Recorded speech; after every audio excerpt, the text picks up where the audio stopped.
Vandaag op Belfort Oldtimer Rit in Sluis voor de 22e keer. Hier tegenover mij zit Jeroen. Jeroen, wat ga jij doen? Wij zijn vandaag van de depanage, dus wij rijden helemaal van achteraan de optocht, de route.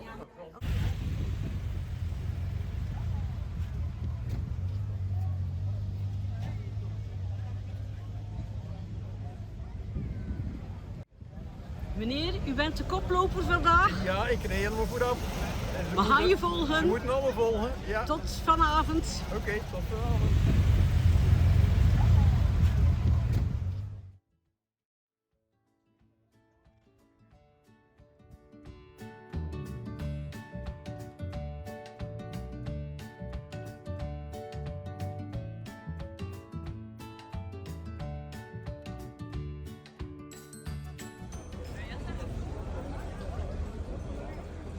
Dat is wel lekker.